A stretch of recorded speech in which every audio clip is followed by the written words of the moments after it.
iglesias. Amén. Vamos a tomar nuestros lugares.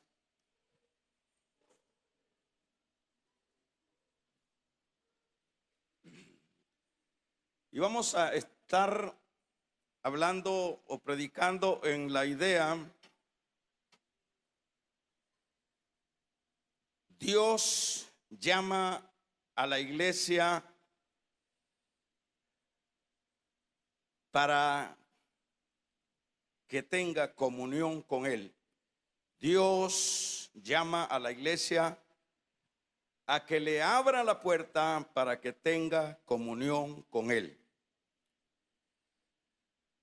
Esa va a ser la idea.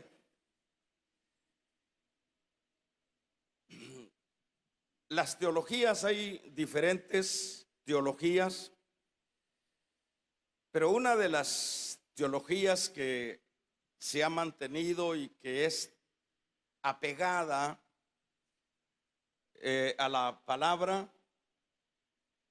esta idea teológica es la que nos permite ir viendo en primer lugar el desarrollo de la iglesia de Cristo.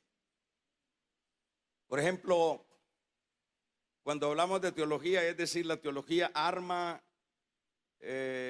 las ideas basadas en el texto, y en este caso pues esa ortodoxia que es el apegarse a la palabra viene marcando lo que es el periodo de la iglesia. La iglesia se muestra en primer lugar en su despegue en la iglesia de Éfeso, que en este caso estaríamos hablando de la iglesia primitiva. Pero en el correr de estos 2000 años,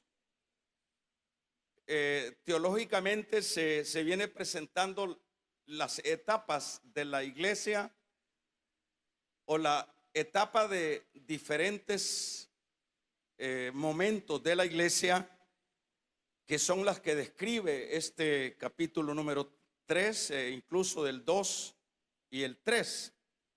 Por ejemplo, estamos hablando de la iglesia de Éfeso, que decíamos hace 2000 años, y de ahí viene sucesivamente hasta llegar a la iglesia de Laodicea, que es precisamente el tiempo de la iglesia de hoy día.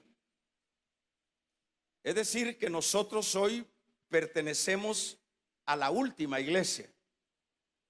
¿Verdad? Cuando usted se ubica y empieza desde Éfeso, Esmirna y sucesivamente hasta llegar a Laodicea, que es el caso de hoy día, entonces usted puede ir viendo cómo la iglesia ha venido entre sus altos y bajos. Pero por ejemplo,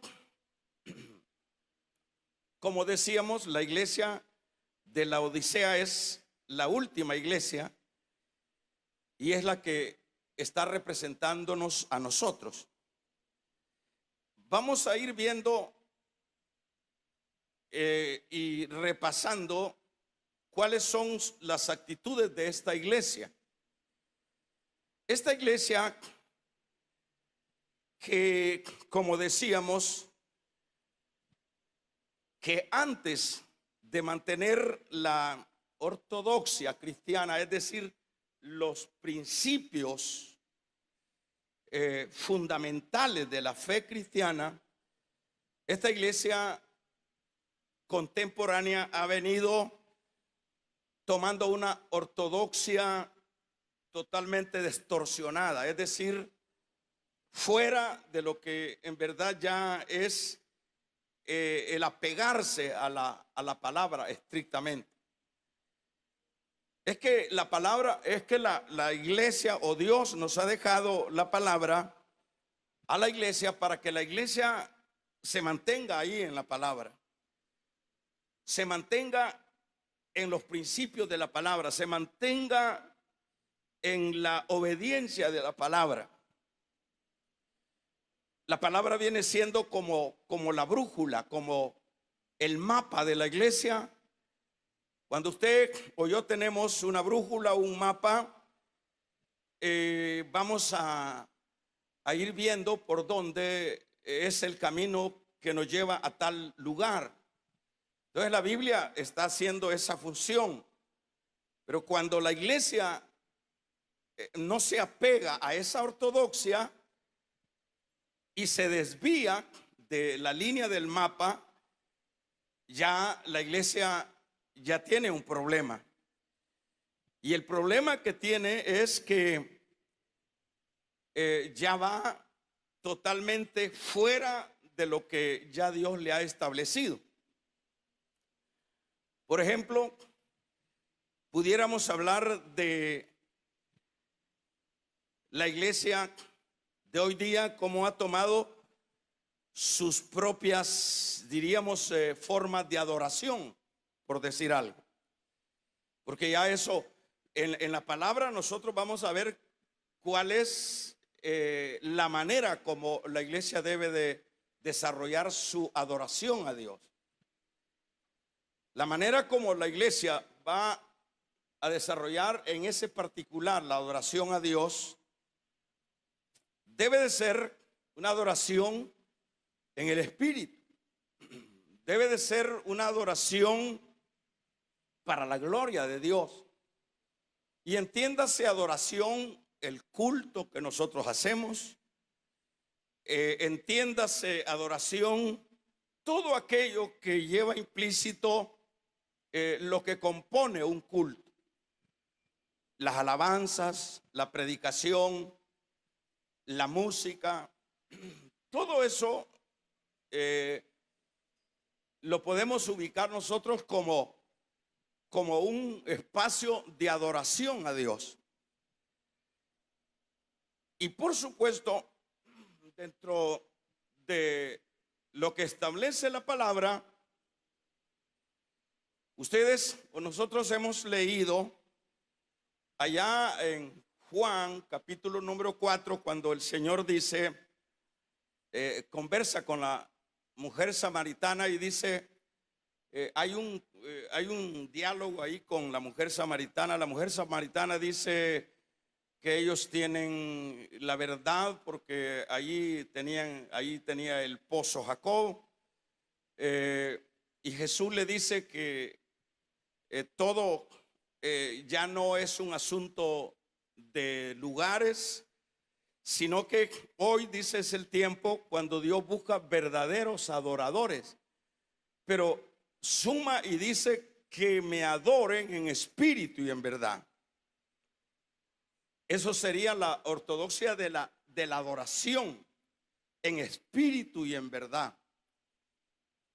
Pero ¿qué es lo que ha hecho la iglesia contemporánea? La iglesia de la Odisea. Lo que ha hecho la iglesia hoy día, usted puede ver, si nosotros tenemos un poco de espíritu en nosotros, de iluminación espiritual, nosotros vamos a decir, eso es puro mundo. Esos cultos son puro show. Y eso es lo que prácticamente a lo cual ha ido llegando la iglesia de este tiempo. Hacer show, como decir, bueno, apártate Dios, porque nosotros vamos a poner nuestra propia ortodoxia, nosotros vamos a poner nuestra propia forma de desarrollar nuestros cultos.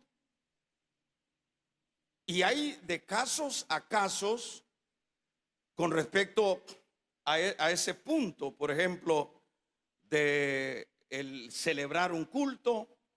Es un asunto que ahora las dirigencias de las iglesias no están interesados en que sea la gloria de Dios que baje en aquel momento de comunión, sino que se exteriorice lo externo, que se saquen a relucir los dones.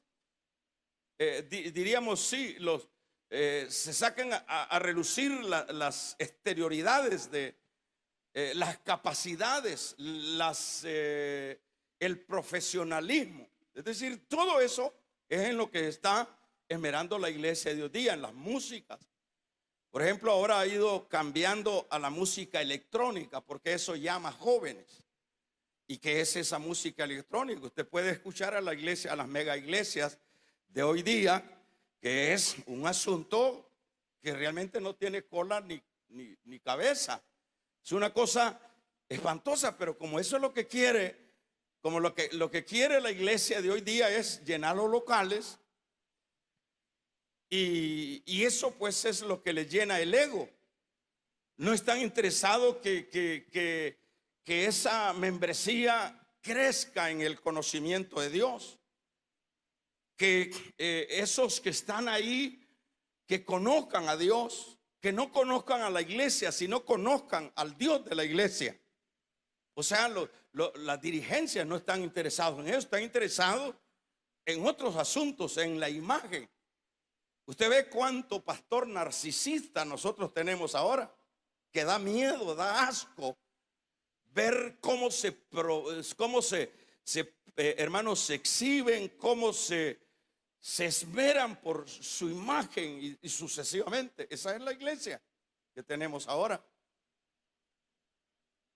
Yo estaba leyendo un artículo donde sacan una encuesta de las megas iglesias de Estados Unidos, y ahí dice que las megas iglesias ahora de Estados Unidos, mientras muchas de ellas dentro de esa iglesia famosa que está en Houston, que solo habla de prosperidad, y algunas otras, pero habla de que ahora todo se les ha venido abajo, y que los grandes locales ahora los dividen con cortinas para hacer el culto solo con el poquito de gente que llega, porque la gente de alguna manera ha venido entendiendo que les han vendido humo nada más por tantos años, metiéndoles un evangelio que no es evangelio. Pero ese asunto, de alguna manera, siempre hay remanentíos que van como entendiendo. Entonces dicen, no, ya nosotros ahí estamos perdiendo tiempo, ahí solo son emociones, ahí solo son proyecciones puramente temporales, puramente humanas, y la gente ha, hermanos, desertado de esas megas iglesias. Pero, es decir, es interesante que haya gente también, que haya gente que pueda percibir que es una cosa y que es otra. Porque cuando nosotros no tenemos un discernimiento de lo que es una cosa con otra, todo le llamamos iglesia. Y no nos importa ir a la iglesia de la esquina, aunque sea mormona, aunque sea testigo de Jehová, aunque sea la iglesia de la Santa Muerte. Ahí el que no tiene, hermanos, olfato y que no se ha querido formar, de inmediatamente ahí se congrega porque dice, ya no pago bus, ya no me andan pidiendo ahí para la ofrenda del bus. O sea, la gente está buscando lo más fácil porque no entiende, pero bendito Dios que hay gente que va sintiendo, no, esto me huele a diablo, esta iglesia me huele más a fama que a una iglesia humilde, que a una iglesia de Dios, que a una iglesia que se apegue a los estándares y a las demandas de Dios, ¿verdad? Hay gente de esa, y por eso le digo que sale ese reporte donde hay una gran emigración de todas las grandes iglesias que han tenido gran auge, y que los que estaban al frente se jactaban de sus membresías, de que no les cabía uno más en aquellos grandes locales, pero ahora están quedando vacíos. ¿Y cuál es la razón? La razón es que la iglesia se ha salido del mapa. La iglesia se ha salido, la iglesia ha dejado de predicar la palabra y se ha dedicado a a terminologías y a fábulas. Eso es lo que el apóstol Pablo le dice a lo que, fíjese que vaya, cuando nosotros leemos las cartas y podemos ver nosotros el texto y decimos nosotros, bueno, esto ¿a quién se está dirigiendo? Por ejemplo, Pablo le dice a Timoteo, por ejemplo, dice, como te rogué, dice en el capítulo número 1 de carta de Timoteo, le dice a Timoteo, como te rogué que te quedases en Éfeso cuando fui a Macedonia, para que mandases a algunos que no enseñen diferentes doctrinas. Aquí está hablando a los dirigentes de la iglesia. Imagínense desde dónde vienen las deformaciones. Entonces Pablo, para corregir la plana, o sea, para corregir el camino de la iglesia, tiene que echar mano a su discípulo, porque él no lo puede hacer, él está en otra actividad, y le dice, tú tienes que hacer esto. Y vea lo que le dice.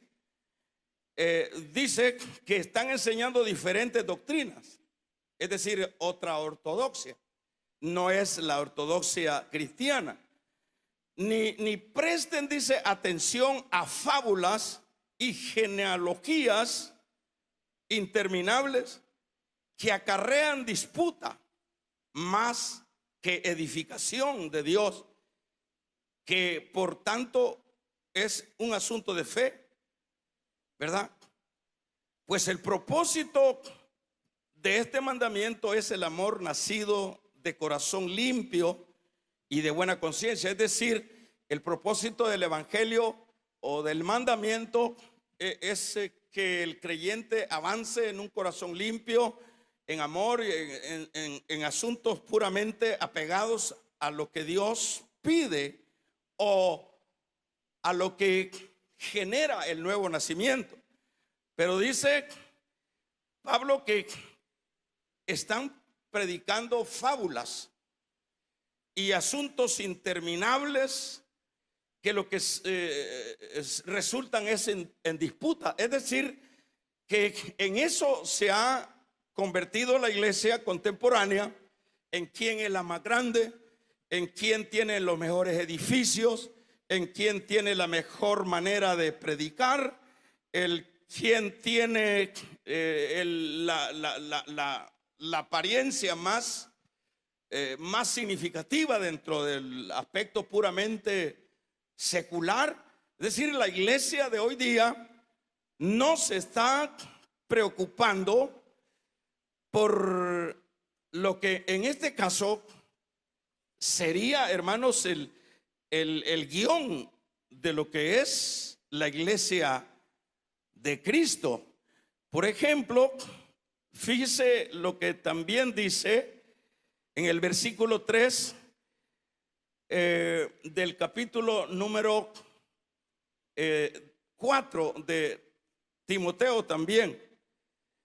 Dice, pero el Espíritu dice claramente que en los postreros tiempos algunos apostatarán de la fe, escuchando a espíritus engañadores y a doctrinas de demonios. Cuando leemos acá espíritus engañadores, está hablando de pastores que están predicando, pero que su espíritu no es el espíritu de un hombre regenerado, sino que es el espíritu del anticristo. Es uno que no es cristiano, pues, y está predicando cosas que no están dentro de lo que debe de predicarse. Eso es lo que dice el versículo número 1. Pero el Espíritu dice claramente que en los postreros tiempos algunos apostatarán de la fe, escuchando a espíritus engañadores y a doctrina de demonios. por la hipocresía de mentirosos que, teniendo cauterizada la conciencia, prohibirán casarse y mandarán abstenerse de alimentos que Dios creó. Y no acabaríamos de mencionar lo que desde el inicio de la iglesia, hermanos, podemos ver ya la desviación de la iglesia de Cristo, de la iglesia que fue comprada a través de ese sacrificio. Y ahí nosotros estamos viendo, por ejemplo, que el asunto, sobre todo principal de lo que Dios quiere de la iglesia es esa unidad. Lo que Dios quiere de esa iglesia es que esa iglesia sea llena de los dones del Espíritu. Y es más, ahora los dones se han extorsionado, se han distorsionado los dones del Espíritu. Ahora se le llama dones a las cosas terriblemente, hermanos, que no tienen nada que ver con manifestaciones espirituales. Entonces este es un asunto grave de lo que es la iglesia. Hoy día se jacta de sus teologías. La iglesia ahora tiene un pleito, todo lo que es la iglesia, cada quien ya está haciendo sus propias teologías, porque dice: esta es la verdad, aquella escuela no tiene la verdad, yo tengo hay una competencia ahora de eso, porque las teologías son asuntos que se pueden como definir como las conclusiones que se toman del texto, pero al fin y al cabo lo que es la verdad es el texto.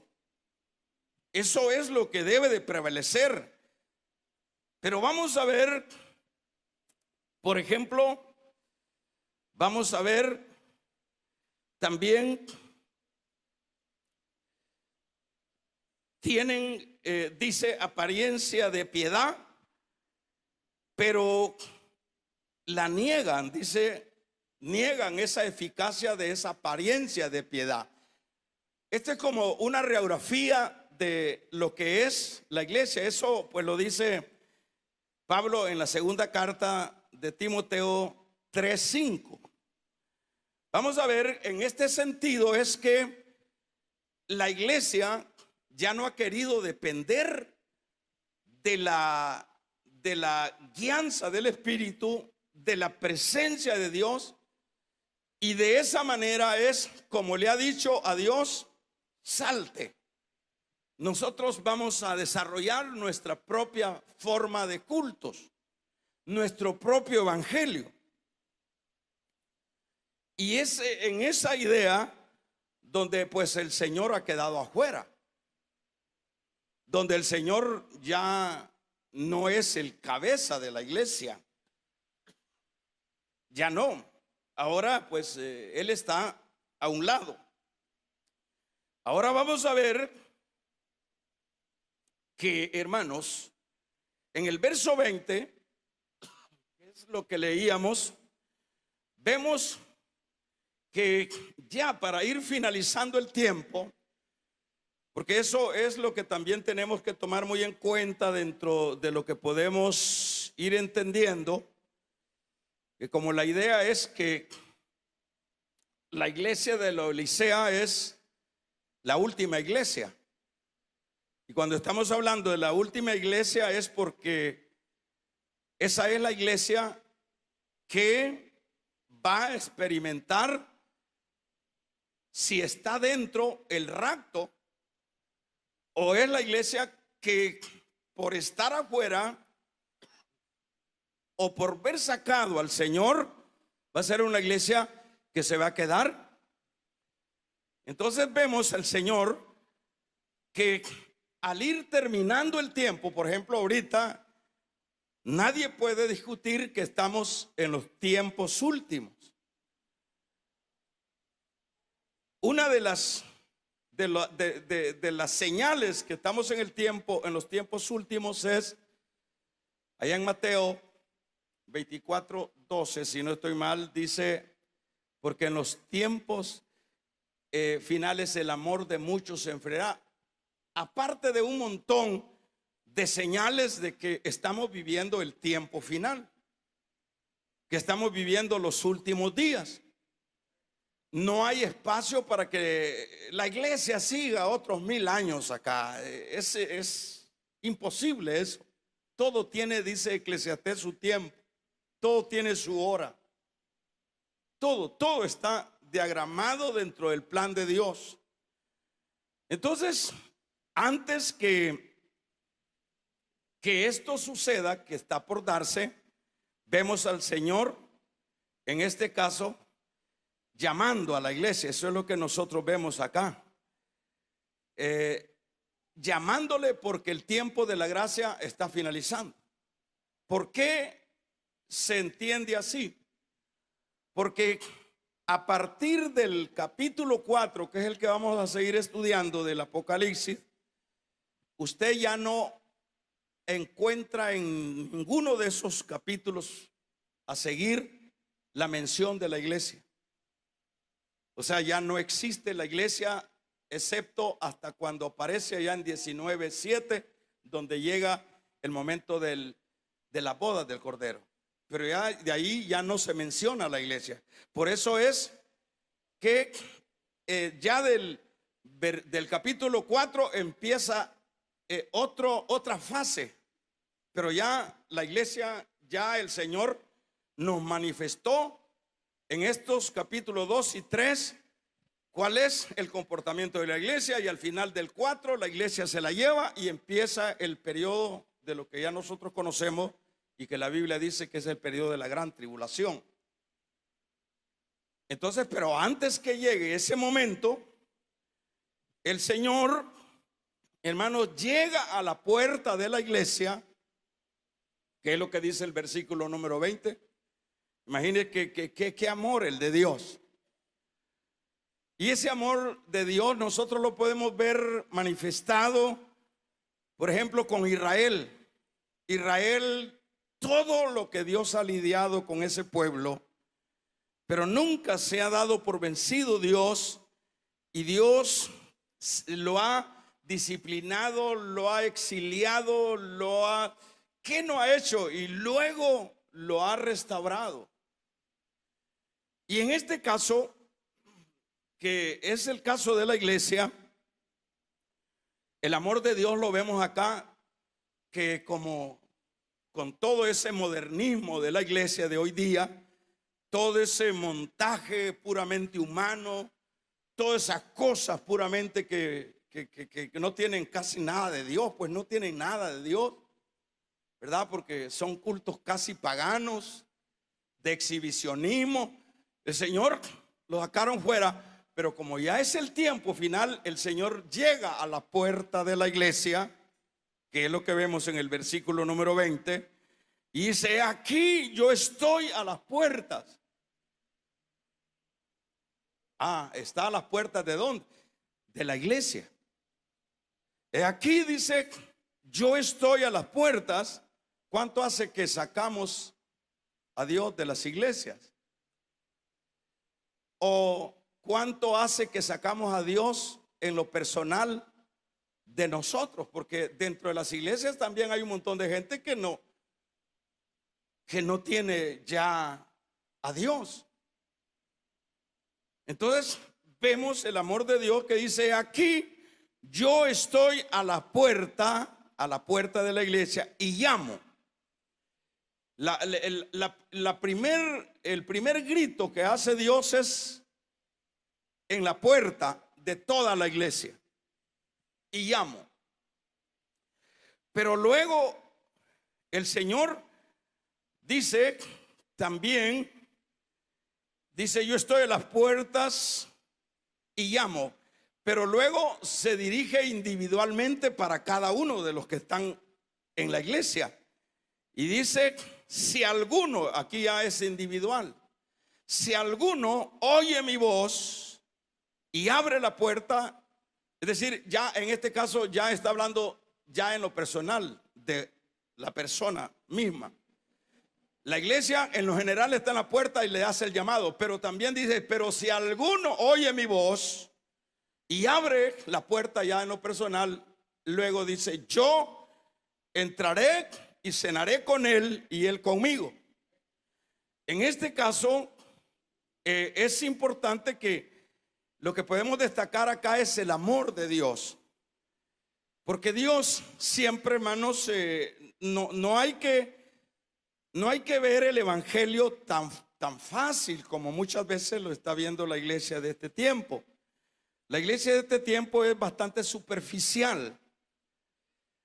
Los cristianos de este tiempo somos bastante superficiales en el sentido de que nosotros creemos porque un día levantamos la mano y que porque muchas veces incluso somos servidores y que ya nosotros pues tenemos la entidad de que somos de la iglesia del Señor, como que eso nos reposa y nos hace pensar que eso es el todo.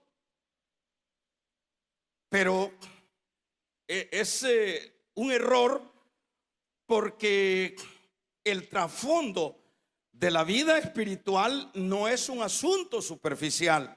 No es un asunto que yo tengo una membresía en una iglesia. No es un asunto que yo diezmo en una iglesia y que por eso pues yo ya soy de parte de la iglesia. No. En la Biblia encontramos nosotros que el Señor dice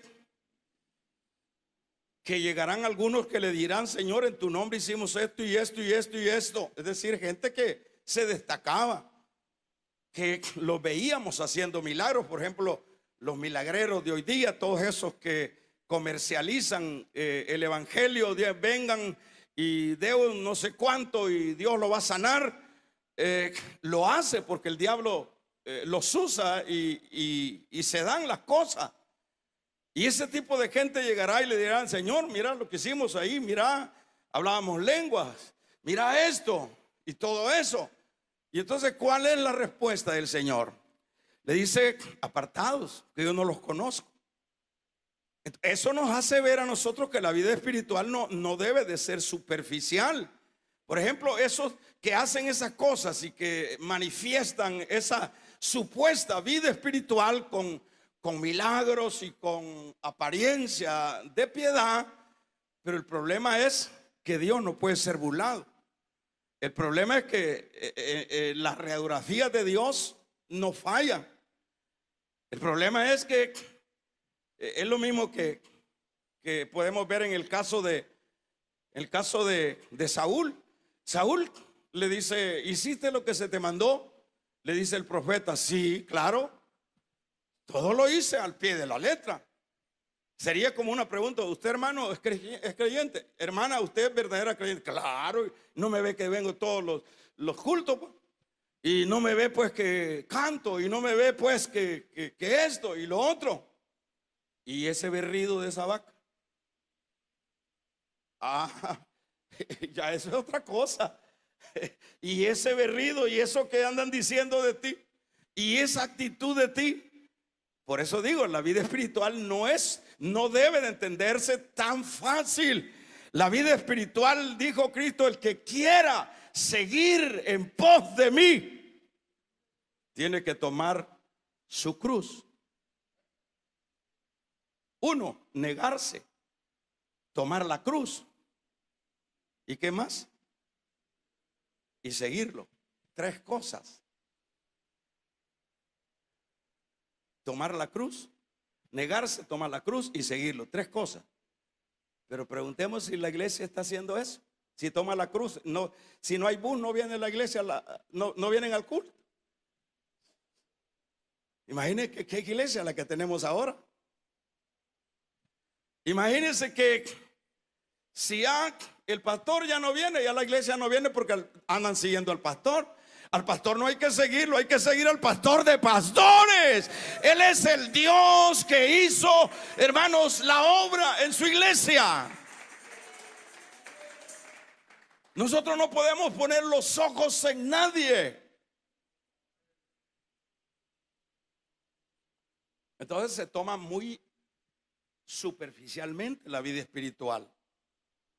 Porque, y eso hay que decirlo, porque es lamentable no hacerlo ver, porque eso nos ayuda.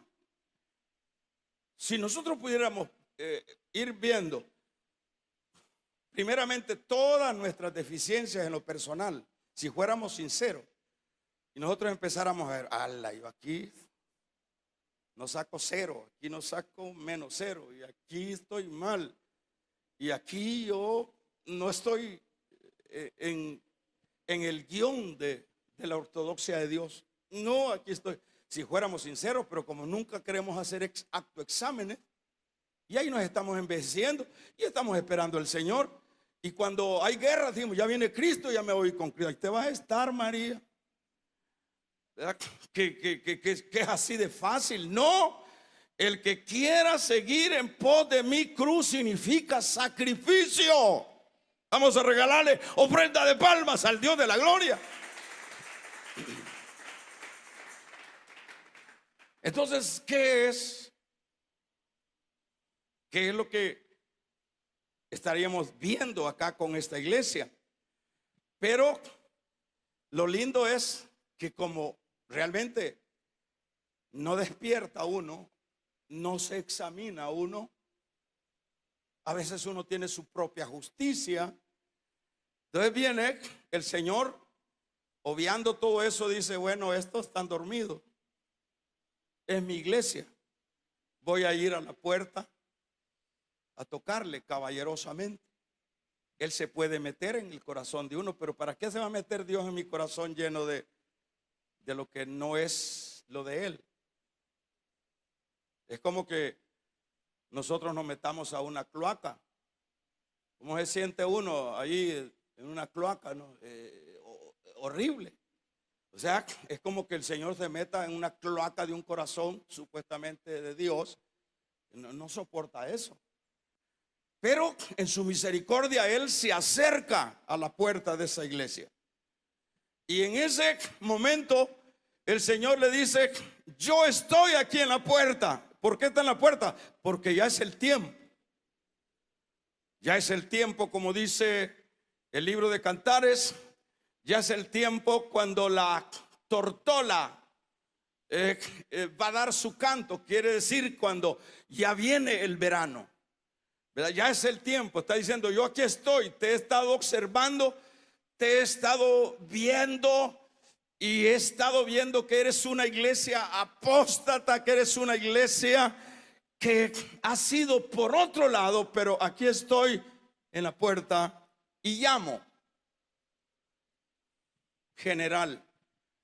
Pero si alguno, personal, oye mi voz, esto es personal. La salvación es muy personal. Y esto es tan poderoso, hermano, este versículo 20, que no deja espacio a la duda, que no deja espacio a las excusas en el momento que cada individuo tenga que presentarse ante Dios. Porque le va a decir Dios, yo te hablé personalmente. Yo te hablé personalmente. Yo te fui a tocar y te dije, si alguno, dentro de los que están ahí, si alguno oye mi voz, si alguno, si lo oye, entonces dice la palabra, el Señor dice, yo también tengo otras ovejas, dice en San Juan, que oirán mi voz. Quiero decirles, siempre la oveja del Señor va a reaccionar. Aunque ande en la apostasía, aunque ande enlodado en el mundo, mis ovejas van a oír mi voz. En el capítulo número 18 y verso 4 de Apocalipsis, dice ahí, salid de ellos, pueblo mío. Le está diciendo que salgan de la iglesia ramera. Le está diciendo que salgan de la iglesia apóstata, la iglesia que dice que es la verdadera. ¿Y qué es lo que le dice ahí? Salid de ella, pueblo mío. La misericordia de Dios. Salid de ella, pueblo mío. ¿Para qué? ¿Por qué le dice? A continuación dice el versículo, para que no seas parte, no seas parte del juicio de ella. O sea, Dios alerta antes. Por eso le digo, este versículo es poderoso, porque nadie va a tener valor de decirle: Señor, si a mí me hubieran predicado el evangelio como es, le van a decir: si te predicó, pero tú no quisiste abrirme, tú quisiste seguir tu evangelio común, tu evangelio normal, tu evangelio diríamos superficial, nominal. Porque cuando se habla de nominal significa un evangelio religioso. Vos quisiste ser nominal. Por eso es que uno en la vida espiritual, cada uno, hermano, tiene que, acuérdese que la salvación no es por obra, pero tampoco Dios nos concederá o obviará las responsabilidades que yo tengo que llevar a cabo en la obra. ¿Cuáles son mis responsabilidades? Mi lucha por como dice Pablo a los Efesios, mi lucha para llegar a la medida del varón perfecto. Es una lucha. Si uno es mujerero, uno tiene que poner atención. Hay que ser, ¿qué es lo que hay dentro de las iglesias? Ahora se ha vuelto común que los pastores, los que predican, hermanos, ya llevan 4 divorcios. Hayan los pastores metidos en los moteles y la gente todavía está ahí. Vamos a regalarle ofrenda de palmas al Dios de la gloria. ¿Qué estamos haciendo? Y es tan común ahora que se divorcia el pastor y se divorcian todos los que le rodean. O sea que es una calamidad de la iglesia. En aquellos tiempos de los 80, el escuchar que ahora se oye pastores violadores dentro de las iglesias que violan las hipotas de menor edad. Terrible, eso es bastante común ahora. Pero hábleles, son buenos predicadores. Sin embargo, aún viendo esa miseria, el Señor llega a la puerta. Y llega a la puerta y la llama. Y de hecho, pues, el creyente entonces empieza a examinarse. Uno debe examinarse. Uno no debe de, por ejemplo, si el esposo es mediocre, ore por él, pero no se acople a la mediocridad de ese hombre. Si ese esposo no quiere servir a Dios, o si esa mujer no quiere dar más de lo que casi nunca ha dado, no se acople a ello. Usted tiene un referente que es Cristo. Regálele ofrenda de palmas al Dios de la gloria. Si aquel es un dejado que deja botados los privilegios, debe, como ahora la gente, agarrar un privilegio. Es como tomarse una bebida y botar el plástico donde estaba la bebida. Así es ahora. Ahora se dejan botadas las sobras. Ahora se dejan botados los. ¿Usted cree que dejar botado un privilegio, eso le agrada a Dios? En primer lugar, nadie se merece servir en la obra de Dios. Amén, amén. Nadie se merece, es un don inmerecido. Pero la iglesia fría, la iglesia mediocre, la iglesia tibia, lo que ha hecho la iglesia tibia es, hermanos, hacerse los quites. Esa es la iglesia de hoy día. No quiere compromiso. Uy, no. ¿Quiere predicar, hermano? Abra su casa. No, yo no tengo tiempo eso. Yo estoy empachado de esas reuniones. Váyame, que luego se empachó. Pero Jesús nunca se empachó de hacer la obra de Dios. Ya estoy empachado de tanto que piden. Solo son pisto y solo son pisto. Y cuando andaba bolo, el cantinero era el dueño de tu pisto. Vamos a regalarle ofrenda de palmas al Dios de la gloria. Ahora no quieres. Esa es la iglesia que tenemos ahora. Antes, hermanos, los miembros de la iglesia vendían sus propiedades y las llevaban a los pies de los apóstoles para que la distribuyeran. Pregúntese si nosotros diezmamos, unos cuatritos diezmamos, pero que los otros que no. No, es que se roba el pisto el pastor. Imagínense a lo que ha llegado la iglesia tibia, la iglesia mediocre. Imagínense descuidar el privilegio, eso poquito que yo puedo hacer para la obra de Dios.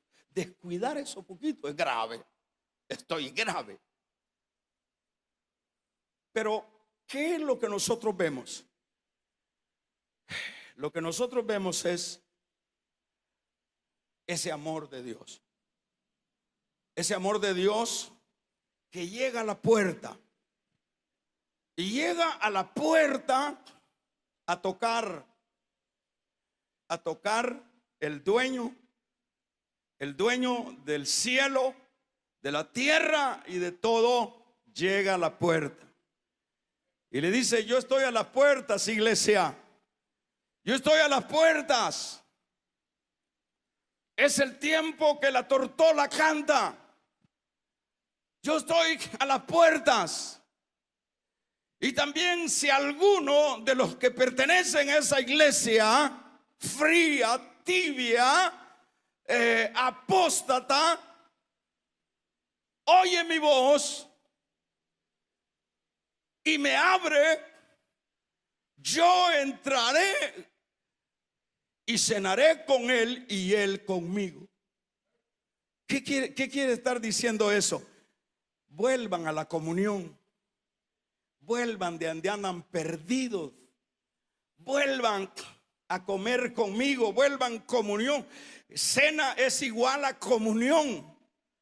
Era la comida que los judíos le ponían más énfasis, porque era el momento donde se reunía toda la familia y amigos, y comían y platicaban y se reían y disfrutaban aquellos alimentos.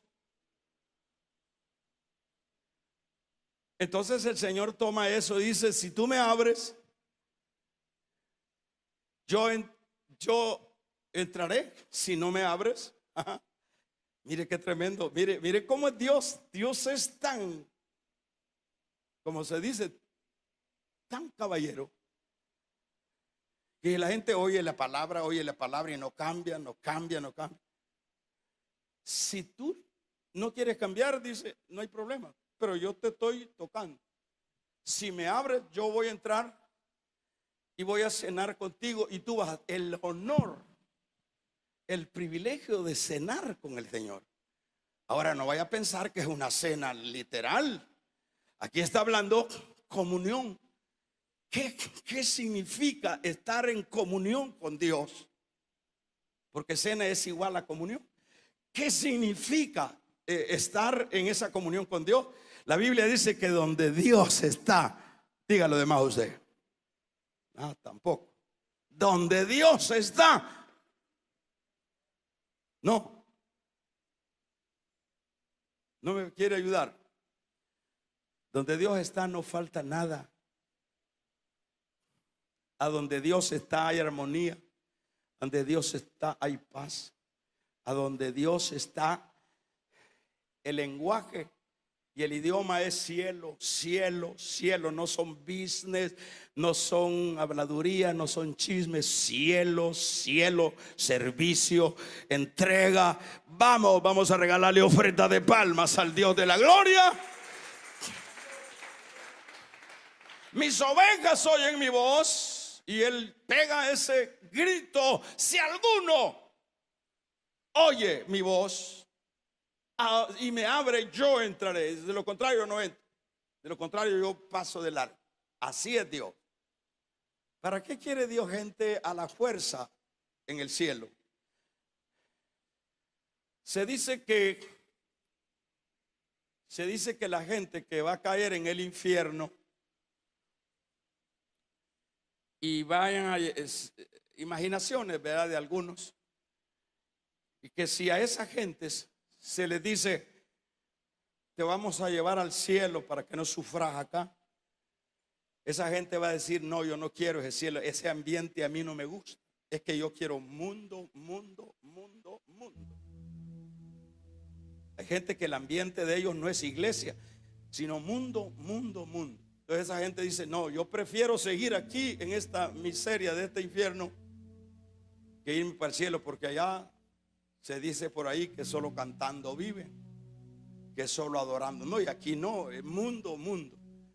Entonces es el tiempo, hermanos, de que reflexionemos, de que en lo personal cada uno haga su propia evaluación. Pablo dice, examinaos si estáis en la fe. Hay que hacerse un examen, hay que hacerlo antes que uno se le pare el corazón. Porque ya cuando el corazón se le para, o cuando ya uno se muere, aunque le predique el mejor pastor, ya no hay nada que hacer. La Biblia dice, si oyeres hoy mi voz, no endurezcáis vuestros corazones. Cierre sus ojos.